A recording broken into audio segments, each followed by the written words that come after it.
امید زندہ رکھیے، آج ہنسنے والے کل کو تالیاں بجائیں گے۔ آپ کو ڈبانے کے لیے دنیا میں کچھ ایسے لوگ بھی بیٹھے ہیں جن کو تیرنا آپ نے سکھایا ہوگا۔ آج کی آیات کا ترجمہ شروع کرتے ہیں۔ پناہ مانگتی ہوں اللہ کی شیطان مردود سے، شروع اللہ کا نام لے کر جو بڑا مہربان نہایت رحم والا ہے۔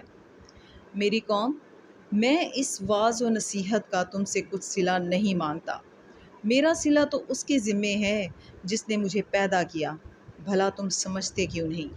اور اے قوم، اپنے پروردگار سے بخشش مانگو، پھر اس کے آگے توبہ کرو، وہ تم پر آسمان سے موسلا دھار مینہ برسائے گا اور تمہاری طاقت پر طاقت بڑھائے گا، اور دیکھو گنہگار بن کر روگردانی نہ کرو۔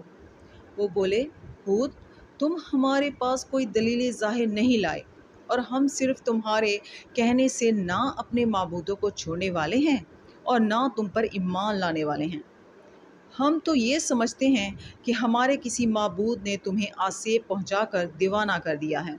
انہوں نے کہا کہ میں اللہ کو گواہ کرتا ہوں اور تم بھی گواہ رہو کہ جن کو تم اللہ کا شریک بناتے ہو میں ان سے بیزار ہوں، یعنی جن کی اللہ کے سوا عبادت کرتے ہو۔ تو تم سب مل کر میرے بارے میں جو تدبیر کرنی چاہو کر لو اور مجھے مہلت نہ دو۔ صدق اللہ العظیم۔